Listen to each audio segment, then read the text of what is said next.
السلام عليكم، اهلا بيكم في مطبخي. تعالوا النهارده نعمل غدوه اقتصاديه ما فيهاش لا لحمه ولا فراخ، وصحيه كمان زي ما قلت لكم اقتصاديه. هنعمل عجه البيض المصريه اللي اتربينا عليها، واهالينا وامهاتنا دايما كانوا بيعملوها لنا. بس للاسف انا ما كنتش بحبها لان كان فيها خضار كتير، كميه خضار كتير، كان بحط بقدونس وشبت وكزبره، فانا مش محبتهاش. لكن انا عملتها بطريقه حلوه وان شاء الله تعجبكم، وفي ناس كتير عملوها بنفس الطريقه دي. الوصفة دي مش غدا فقط، ده تنفع فطار وتنفع عشاء. يلا بينا نبدأ.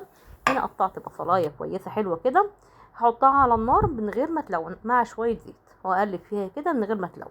هنا بقى قطعت شوية بقدونس صغيرين، وثمرة فلفل او ثمرتين فلفل حلو، وثمرة حراقة، وطماطم قطعتها مكعبات.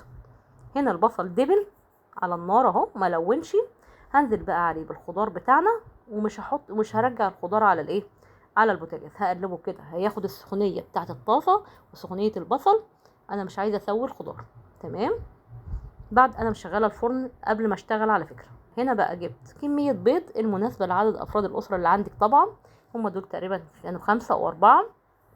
احطهم على خليط الخضار. بس هتبل الخضار لاني ما تبلتوش، بشويه فلفل اسود وشويه كمون، وهحط برضو رشه من الملح حلوه كده، ونحط البيض بتاعنا ونقلبه. ما تقلقوش لان خلاص درجه الحراره قلت لما حطينا الخضار على الايه، على البصل. هنقلب الخليط ده كله مع بعضه.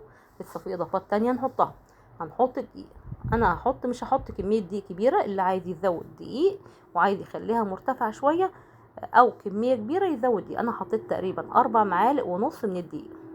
طبعا انتوا شايفين كوبو نايم قدام المطبخ اهو، كالعاده دايما بيرافقني في اي مكان.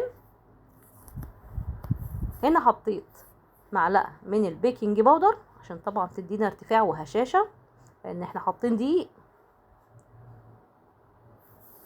الخليط عندي تقيل شويه، ممكن تحطوه كده وممكن ما ايه تزودوا شويه لبن زي ما انا زودت شويه لبن. قلبت كده الخليط كله مع بعضه لحد ما الدقيق اختفى مع المكونات. عايزين تزودوا شويه لون اللي هو شويه من الكركم يديها لون اللي يعجبكم. هنا جبت صينيه ودهنتها بحته سمنه او حته زبده، ونزلت فيها بالايه، بخليط العجه او البيض، وسويت السطح بتاعه كده. دخلتها الفرن. مش هتاخد تقريبا 10 دقايق او لا سوري، هتاخد حوالي تلت ساعه. تمام. لو وشها ما اتحمرش اشغل عليها الايه، الشوايه. هنا بقى بنزود اضافات ليها بسيطه كده. لو عندكم زيتون حطوا زيتون. هنا ممكن نحط لها جبنه على فكره. دي قطعه من البسطرمه حطيتها كده على الوش. تمام. ممكن تحطوا جبنه، ممكن تحطوا زيتون، ممكن ما تحطوش حاجه خالص، هي كفايه العجه كده. هندخلها الفرن. ادخلها الفرن على الشبكه، تاخد تلت ساعه زي ما قلت لكم لحد ما تلون وتديني الشكل الجميل ده. عملت جنبها شويه بطاطس وجنبها شويه سلطه او المقبلات اللي انا عملتها في الفيديو اللي قبل كده، اللي هي الفلفل والطماطم. زي ما قلت لكم بتنفع الوصفه دي او وصفه المقبلات دي او السلطه دي في اي وصفه، في اي في اي غدوه او اي وجبه، غدا فطار عشاء، ماشيه في كل الايه، الحالات.